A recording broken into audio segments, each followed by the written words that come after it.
અમદાવાદના જય સિયારામ પેંડાની દુકાન સીલ કરાઈ છે। પેંડામાં ફોગ નીકળતા ગ્રાહકે ફરિયાદ કરી હતી। એએમસીએ જય સિયારામ પેંડાનું એકમ સીલ કર્યું છે। એક તો તહેવારી સીઝન, ગઈકાલે ભરપૂર મીઠાઈ ખરીદવામાં આવી છે, બહેનોએ ભાઈઓને ખવડાવી છે અને તેવામાં આપ જોઈ શકો છો કે પેંડામાંથી ફૂગ જોવા મળી છે અને જેના કારણે આ એકમને સીલ કરવામાં આવ્યું છે। तो लांबा समयथी कदाच पहलाथी आ बनावेला होय तेवुं जणाई रह्युं छे अथवा तो एवी वस्तुनो उपयोग करवामां आव्यो होय के जे तरत ज बगड़ी जाय, तो जेना कारणे एमां फूग जोवा मळी छे अने आ कारणे ज अमदावादमां जय सियाराम पेंडानी जे दुकान छे तेने सील करवामां आवी छे। अंकलेश्वरमां लांबा समयना विराम बाद वरसादनुं आगमन थयुं छे। अंकलेश्वर जीआईडीसीना विविध विस्तारोमां वरसाद वरस्यो। वालिया चौकड़ी, भड़कोदरा, कापोदरा अने कोसंबड़ी सहितना विस्तारोमां वरसाद वरस्यो। उकळाट वच्चे वरसाद वरसता वातावरणमां ठंडक प्रसरी छे। तो वधु अपडेट मेळवीशुं संवाददाता भाविन पासेथी। जी भाविन, अंकलेश्वर भरूचमां पण आजे वरसाद छे, એટલે ગ્રામ્ય અને શહેરી વિસ્તારમાં આજે વરસાદ જોવા મળી રહ્યો છે। जी सवारथी ज कारा दिबांग वादळो અહીં ભરૂચ અને અંકલેશ્વર ना सिटी एरिया ने जे ग्राम्य विस्तार है एमां देखाई रह्या हता। अचानकथी घणो वरसाद पड्यो छे, प्रजाने पण अचानक हालाकी पड़ी हती। वरसाद पड़वाथी खेडूतोने थोड़ो आंचकारो बी मळी आव्यो छे अने जे परिस्थिति छे ते ठंडक अनुभवे एवी थई गई छे। जी आपनो आभार। नवसारी जिल्लाना वातावरणमां पलटो जोवा मळ्यो छे। गणदेवी चीखली तालुकामां भारे वरसाद साथे धोधमार वरसादनुं आगमन थयुं छे। नवसारी शहेरमां वादळछाया वातावरण बाद शहेरमां बपोરના સમયે આ વરસાદ શરૂ થયો। તો કબીરપુર, કાલિયાવાડી, જૂનાથણા સહિતના અનેક વિસ્તારમાં વરસાદની શરૂઆત થઈ છે। પવન સાથે વરસાદની એન્ટ્રી થઈ છે। વાતાવરણમાં ઠંડક પ્રસરી છે। હવામાન વિભાગ દ્વારા નવસારી સહિત દક્ષિણ ગુજરાતમાં छूटाछवाया वरसादनी आगाही छे ने आगाही वच्चे ज वरसादनुं आगमन थयुं छे। तो लांबा समय बाद वरसाद वरसी रह्यो छे। सारो एवो वरसाद आजे जोवा मळ्यो छे। जो के हवामान विभाग अने हवामान निष्णातो पण कही रह्या छे के वरसादनो नवो राउंड हवे शरू थई रह्यो छे। तो 23 तारीखथी भारे वरसादनी आगाही पण छे ने आ वच्चे ज दक्षिण गुजरातमां आजे वरसादनी रमझट जोवा मळी रही छे।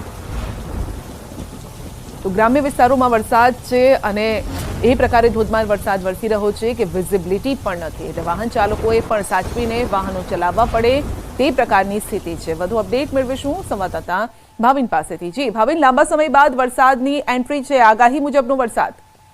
જે ચોક્કસથી સંધ્યા જો વરસાદને લઈને વાત કરવામાં આવે તો એક વીકના વિરામ બાદ નવસારી જિલ્લામાં ફરી ધોધમાર વરસાદની શરૂઆત થઈ છે। સવારથી જે રીતના વરસાદી વાતાવરણ સર્જાયું હતું એના કારણે બપોર બાદ એટલે કે બપોરના સમયે જે આકરો તાપ હતો, આકરા તાપ બાદ અત્યારે ધોધમાર વરસાદ નવસારી જિલ્લાના ખાસ કરીને ગણદેવી અને ચીખલી તાલુકામાં વરસી રહ્યો છે અને એના કારણે વાતાવરણમાં ઠંડક તો પડતી છે, પરંતુ ધોધમાર વરસાદના કારણે જે છે ખેડૂતો પણ ખુશખુશાલ થઈ ચૂક્યા છે। અને બીજી બાજુ નવસારી શહેરની વાત કરવામાં આવે તો નવસારી શહેરમાં બી હાલ ધીમી ધારે સંધ્યા વરસાદ વરસી રહ્યો છે।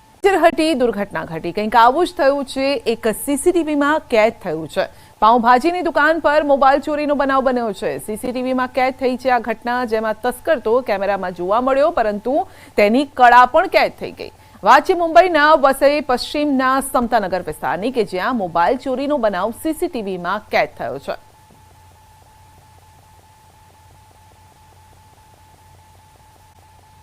ગાંધીનગરમાં નબીરાઓ બન્યા છે બેફામ। હાઈવે પર કારના કાફલા સાથે કર્યા જોખમી સ્ટન્ટ। ગિફ્ટ સિટી રોડ પર જોખમી રીતે કાર રેસનો વિડીયો વાયરલ થયો છે। 8 થી 10 કાર સાથે નબીરાઓએ રેસ લગાવી, રોડ પર બેફામ ગાડી ચલાવી, રોંગ સાઈડમાં કાર સ્ટન્ટ કરીને અન્ય વાહન ચાલકોના જીવ જોખમમાં મૂક્યા। પાટનગરમાં કાયદા વ્યવસ્થા પર ઉઠ્યા છે સવાલ।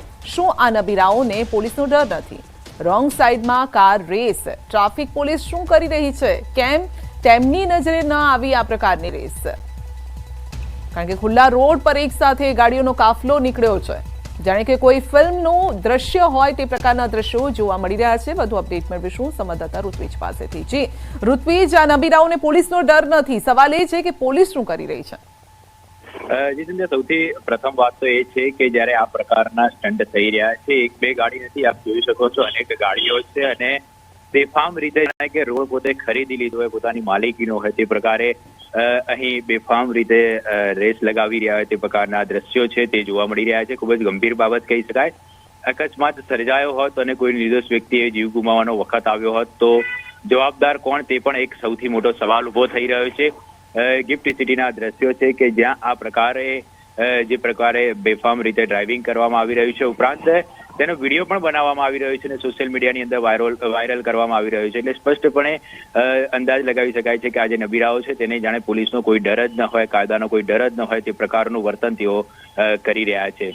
પોલીસ દ્વારા હવે કયા પ્રકારની કડક કાર્યવાહી ગોડાઉનમાંથી 8,000 લીટર તેલ ગાયબ થયું છે અને આ મામલો સામે આવ્યો છે. આ મામલે રાજ્ય કક્ષાના મંત્રી ભીખુસિંહ પરમારનું નિવેદન સામે આવ્યું. તેમણે કહ્યું છે કે રાજ્ય સરકાર આ મુદ્દે ખૂબ જ ગંભીર છે. સરકાર નિષ્પક્ષ તપાસ કરશે. તો વ્યાજબી ભાવની દુકાન બનશે જન પોષણ કેન્દ્ર. વ્યાજબી ભાવની દુકાનો જન પોષણ કેન્દ્રનો પાયલટ પ્રોજેક્ટ થયો છે શરૂ અને ભારત સરકારના ખાદ્ય અને પુરવઠા વિભાગે શરૂ કર્યો છે અમલ. પાયલટ પ્રોજેક્ટમાં અમદાવાદની 15 દુકાનોનો સમાવેશ થયો છે. હવે વ્યાજબી ભાવની દુકાનો પર જીવન જરૂરિયાતની વસ્તુઓ સસ્તા દરે મળશે. અમૂલની ઓર્ગેનિક પ્રોડક્ટ પણ મેળવી શકાશે. કેન્દ્ર સરકારની જન પોષણ કેન્દ્ર યોજનાને ગુજરાતમાં વધુ વિકસાવવામાં આવશે અને કાર્યક્રમમાં કેન્દ્રીય મંત્રી પ્રહલાદ જોશી વર્ચ્યુઅલી જોડાયા અને નાગરિક પુરવઠા મંત્રી કુંવરજી બાવળિયા પણ હાજર રહ્યા. રાજ્ય કક્ષાના મંત્રી ભીખુસિંહ પરમારનું નિવેદન છે કે સરકારે દુકાનદારોની ચિંતા કરી છે. NFSA હેઠળ 3 કરોડ લોકો નોંધાયા છે. પહેલા 15,000 આવક મર્યાદા હતી અને હવે 20,000 આવક મર્યાદા કરી છે. કે અહીંથી એક તો ક્વોલિટી યુક્ત વસ્તુ મળશે અને વ્યાજબી ભાવે મળશે. છેતરાવાનો કોઈ પ્રશ્ન નહીં, ભેળસેળ યુક્ત નહીં હોય અને એ રીતે દુકાનદારને એને જે સરકાર જે અનાજને જે આપે છે, ચોખા ઘઉંને આપે છે, એના સિવાયનું આ વેચીને થોડોક વધુ નફો પહેલાંની જે ચિંતા છે એ ચિંતાને દૂર કરવા માટે ભારત સરકારે અને રાજ્ય સરકારે વિચાર્યું છે. એટલે મને લાગે છે કે આમાં ઘણો બધો ફાયદો થવાનો છે. સસ્તા અનાજનો જથ્થો ન પહોંચવા મામલે રાજ્ય સરકારે તપાસના આદેશ આપ્યા છે. તહેવારોની સિઝનમાં સસ્તા અનાજનો જથ્થો પહોંચી રહ્યો ન હતો. આ મામલે રાજ્ય કક્ષાના મંત્રી ભીખુસિંહ પરમારે કહ્યું છે કે જો કોઈ ભૂલ અથવા તો ખામી સામે આવશે તો જવાબદારો સામે કાર્યવાહી કરવામાં આવશે.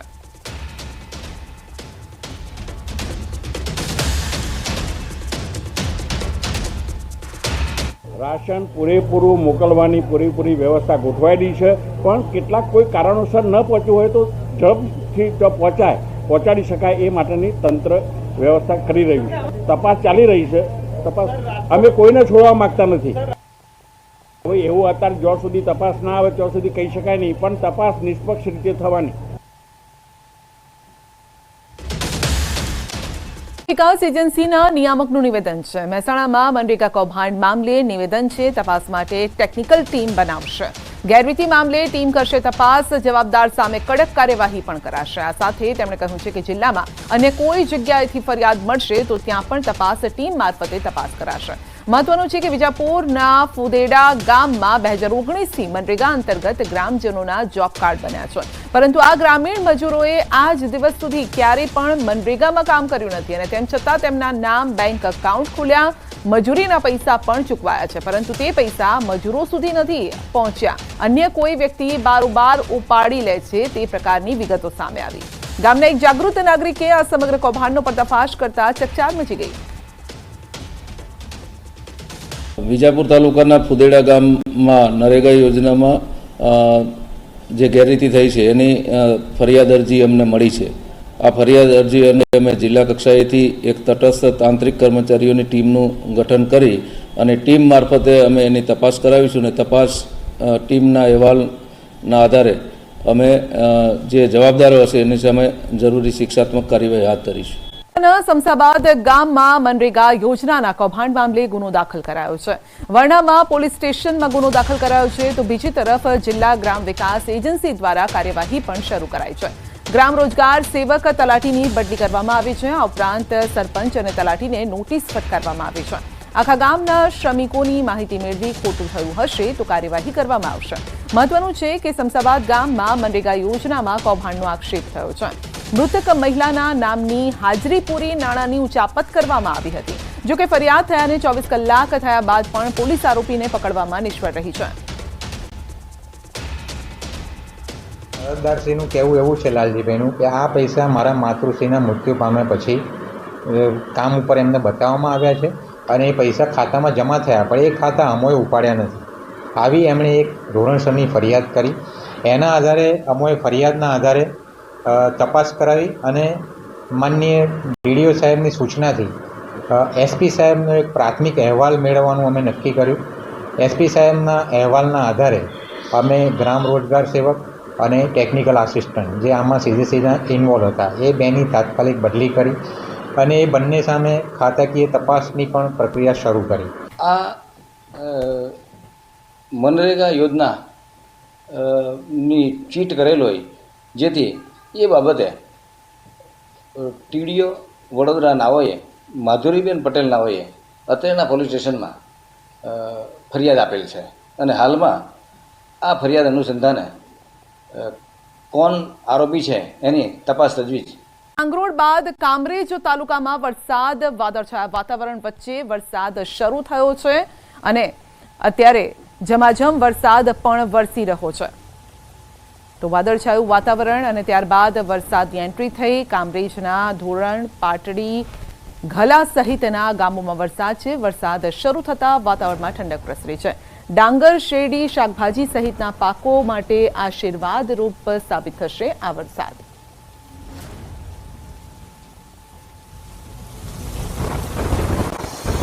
સામાન્યથી મધ્યમ વરસાદની આગાહી કરી છે. આવતીકાલે નવસારી, વલસાડ તેમજ દમણ દાદરા નગર હવેલીમાં ભારે વરસાદની આગાહી છે.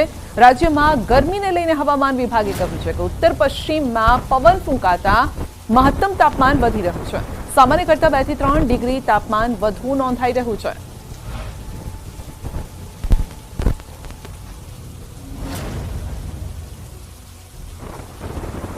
जहाँ पर हैवी रेनफॉल की वार्निंग है वो डिस्ट्रिक्ट है नवसारी, वलसाड़, दमन और दादरा नगर हवेली। 6 के लिए जहाँ पर हैवी रेनफॉल की वार्निंग और साथ में येलो अलर्ट जारी है वो डिस्ट्रिक्ट है साबरकांठा और अरावली डिस्ट्रिक्ट है। जो डिस्ट्रिक्ट है जहाँ पर थंडरस्टॉर्म की वार्निंग है वो डिस्ट्रिक्ट है नवसारी, वलसाड़, दमन और दादरा नगर हवेली। और जो विंड की स्पीड होगी वो 30 से 40 kmph और साथ में जो गस्टी विंड होगी वो 45 kmph के आसपास रहने का पूर्वानुमान है।